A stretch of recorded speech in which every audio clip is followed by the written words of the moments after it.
Bonjour à tous, bienvenue dans votre journal sur CCTV français, en direct de Beijing.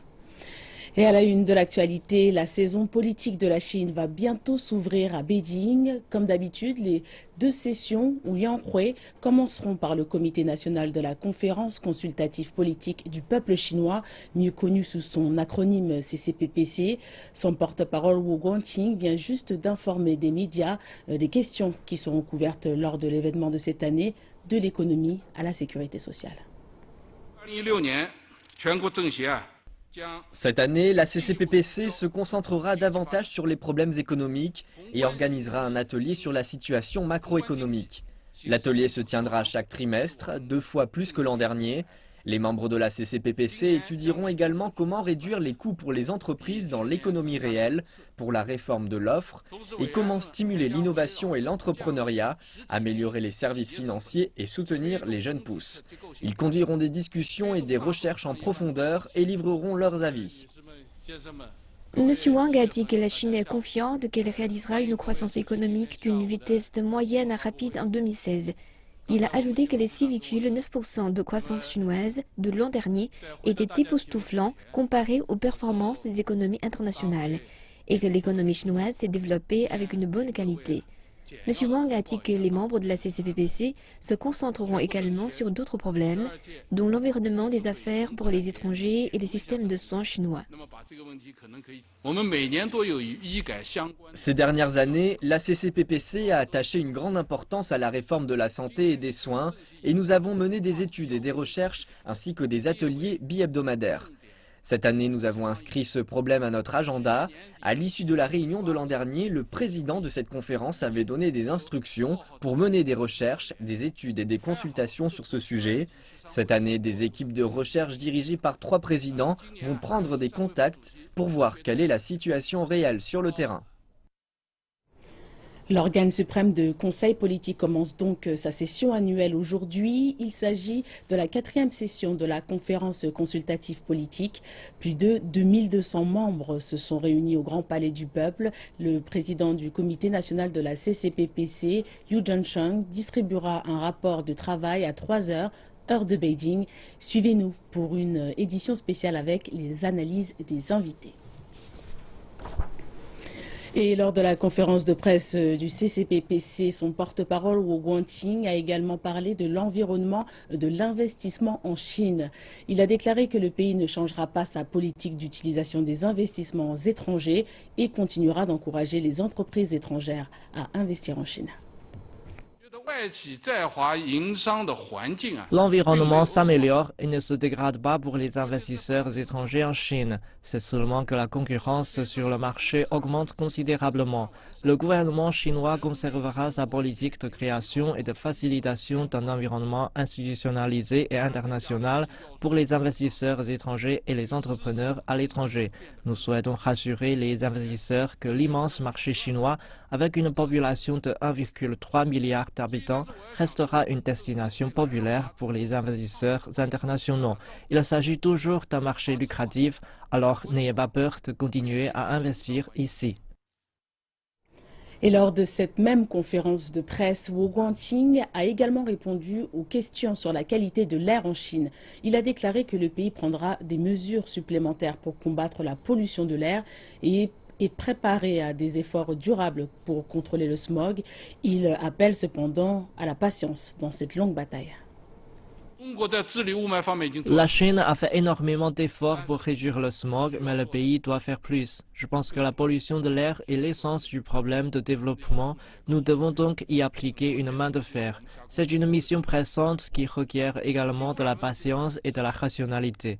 La pollution ne s'est pas formée en un jour et son traitement ne peut être effectué immédiatement. Le combat contre le smog est une bataille de longue durée. C'est également une bataille du peuple. Les efforts doivent être faits dans 3 aspects: l'application des 5 concepts de développement du gouvernement, innovation, coordination, écologie, ouverture et partage, la coopération de modèles de production écologique des entreprises et la transition d'un mode de vie à faible émission de carbone de la population. En amont de la session annuelle, des centaines de propositions ont été soumises à un sous-comité de la CCPPC pour évaluation. Voici le sous-comité de réception des propositions de la CCPPC. Il recueille et catégorise les propositions des conseillers politiques pour assurer qu'elles soient traitées une fois approuvées par la CCPPC. Elles seront envoyées aux ministres et aux commissions pour implémentation. Jusqu'à maintenant, plus de 500 propositions ont été soumises, un nombre qui ne cesse de croître.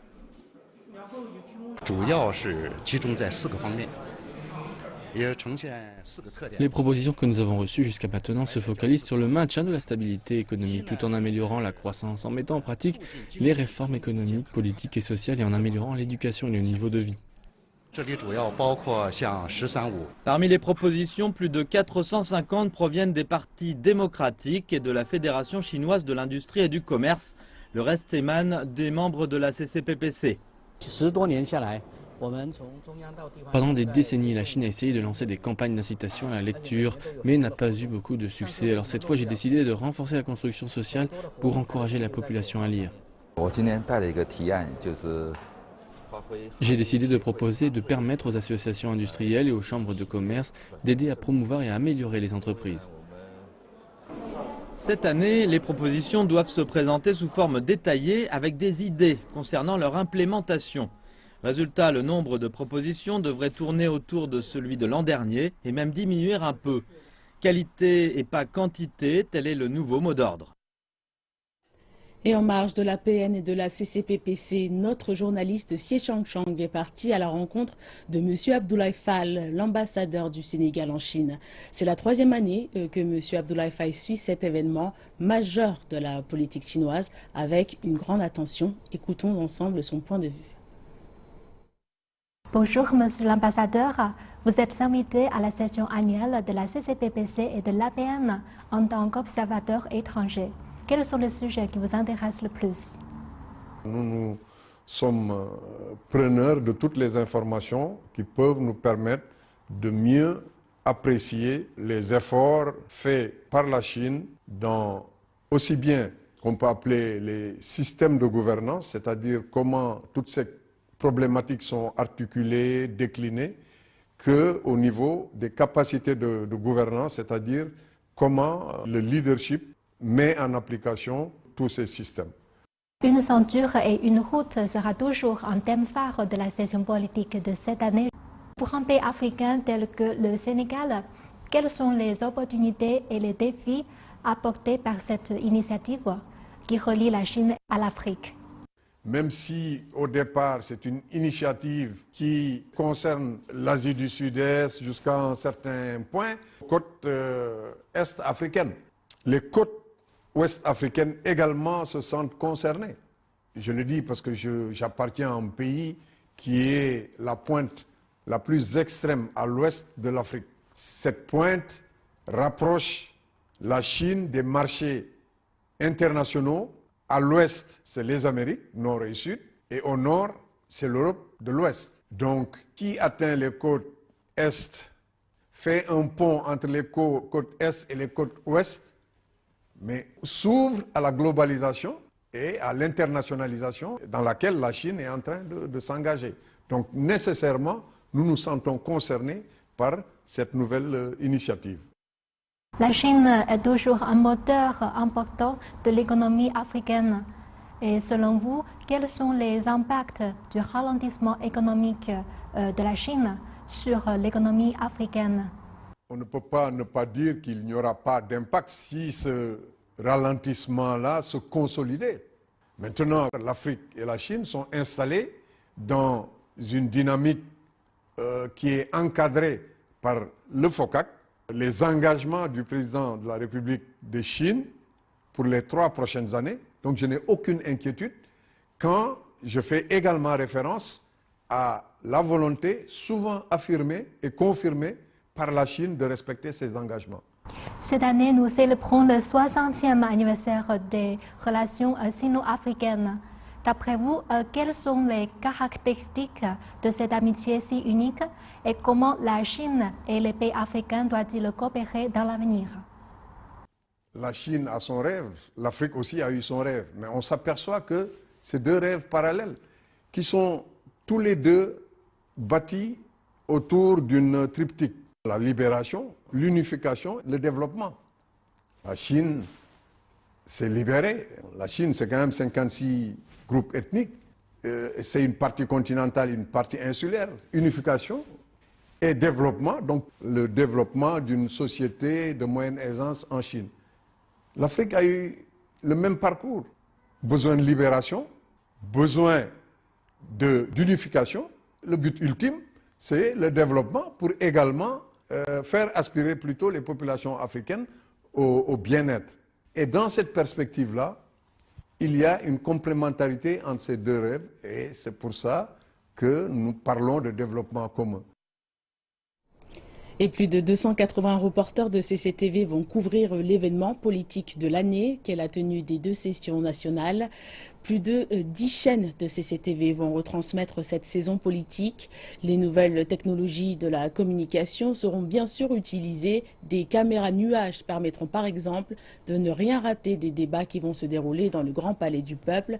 La couverture des 2 sessions par CCTV souhaite mettre l'accent cette année sur les problèmes de la population. Merci de nous retrouver pour la deuxième partie de cette édition. Nous reprenons avec la RPDC. La République populaire démocratique de Corée a tiré plusieurs missiles courte portée dans ses eaux orientales, selon le ministère de la Défense de Séoul. Le porte-parole du ministère Moon Sang-kyun a déclaré lors d'une conférence de presse régulière que les forces de la RPDC avaient tiré plusieurs de ces missiles à environ 10 heures du matin à partir de la zone de Wonsan dans la mer orientale. Le porte-parole déclare que ces projectiles n'ont pas encore été identifiés et ajoute que l'armée procède à une analyse du lancement. Monsieur Moon note que l'armée de la Corée du Sud se tient prêt tout en surveillant activement les mouvements des forces de la RPDC. Le Conseil de sécurité de l'ONU a adopté une résolution mercredi qui impose de nouvelles sanctions contre la République populaire démocratique de Corée afin de limiter les programmes nucléaires des missiles du pays.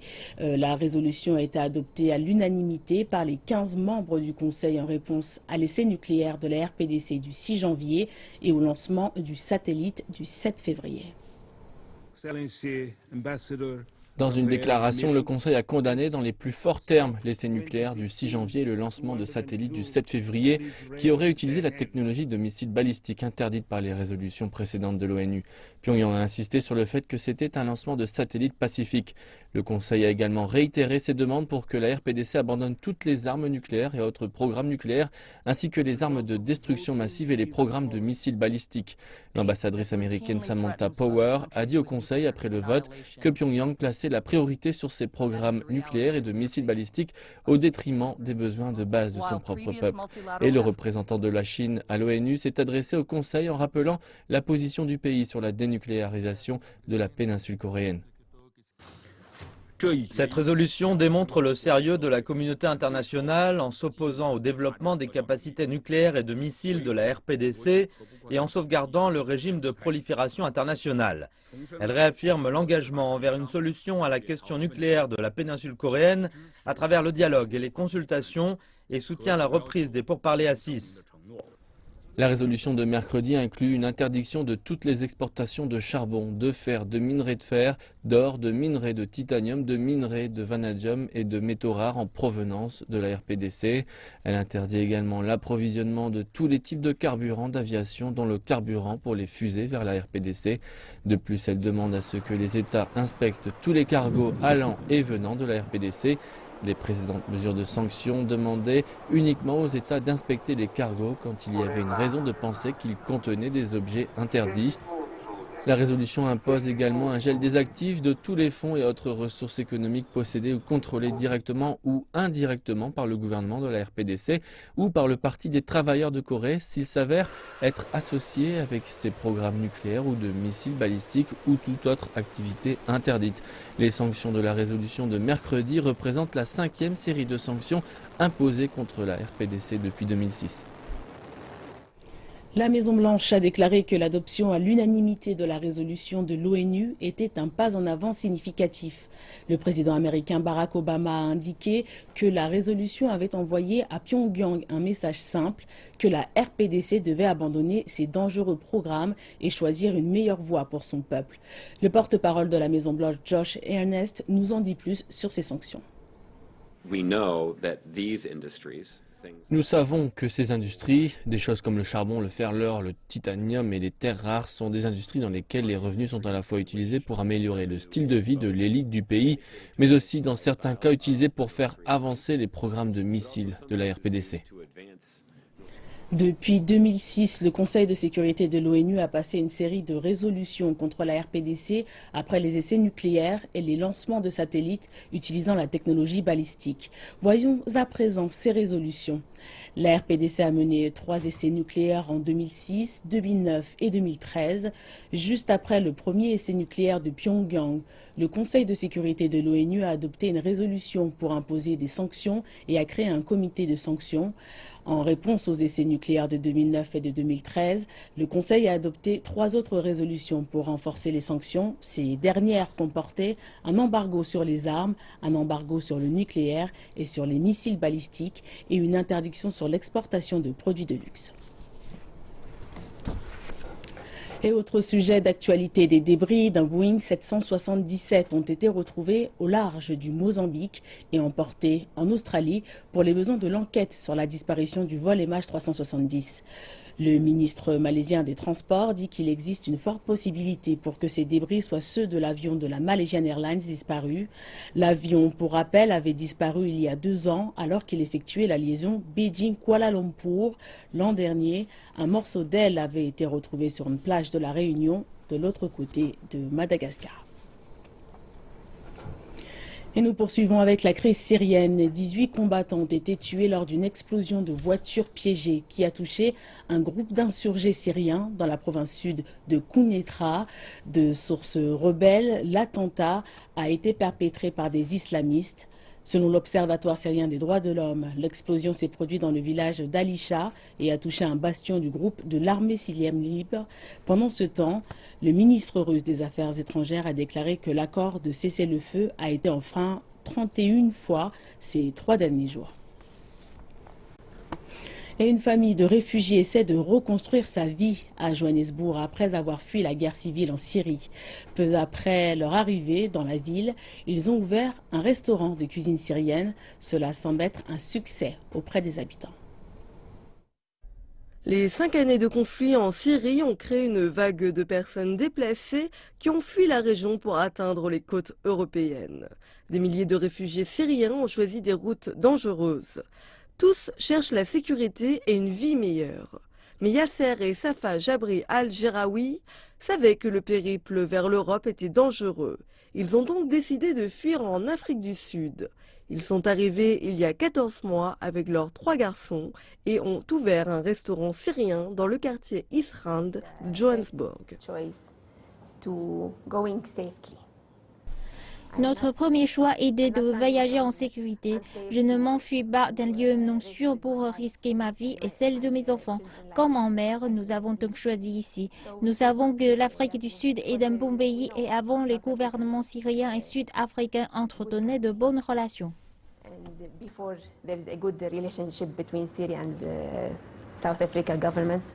Ne connaissant que très peu l'anglais, une valise par personne, commencer une nouvelle vie n'a pas été facile. Mais le couple est déterminé à réussir et ne veut pas être considéré comme des réfugiés. Nous sommes comme la plupart des autres Syriens qui cherchent simplement un lieu sûr. Nous sommes partis de notre pays pour être en sécurité. Nous devions recommencer notre vie en sécurité et c'est la raison pour laquelle nous avons quitté notre pays. Je trouve ça dur lorsque les gens disent que nous sommes des réfugiés. Je n'aime pas ça. Car avant, les Syriens ont reçu de nombreuses personnes venant du Koweït, d'Irak, du Liban, de la Turquie, et nous ne les avons jamais appelés des réfugiés, mais des frères et des sœurs. Nous avons ouvert nos portes. Je veux m'installer, rendre ma vie moins pénible, offrir de meilleures conditions à mes enfants pour qu'ils oublient ce qui s'est passé. Mais vous ne pouvez pas oublier ce qui s'est passé et nous espérons rentrer en Syrie une fois que cela sera sûr. Le dur labeur de Yasser et Safa a payé. Le restaurant syrien se porte bien et les Sud-Africains peuvent découvrir une nouvelle saveur du Moyen-Orient. I cook from my heart with love. Je cuisine avec mon cœur et avec amour, c'est ma nourriture, je suis fier de la Syrie, je veux que les gens sachent que je suis syrien, je veux donner une bonne image du peuple syrien. To give the people good picture about the Syrian people. C'est un nouveau début, une nouvelle cuisine, de la nourriture que nous n'avons jamais goûtée avant. C'est un endroit que je recommande. De savoir que la famille est arrivée ici en premier lieu, sans savoir ce qu'ils faisaient, de savoir qu'ils ont parcouru autant de chemins et ouvert un si magnifique restaurant, c'est remarquable. Au lieu de se tourner les pouces et ne pas savoir quoi faire, je suis très fière et contente qu'ils s'en sortent. Selon les Nations Unies, les Syriens sont à présent la population de réfugiés la plus nombreuse au monde. Mais Yasser et Safa ne veulent pas être considérés comme des réfugiés en Afrique du Sud. Ils veulent montrer que le peuple syrien est courageux et capable de reconstruire une nouvelle vie ailleurs. Et c'est la fin de cette édition. Merci de nous avoir suivis. On se retrouve dans une trentaine de minutes pour l'Afrique Info. Excellente suite de programme.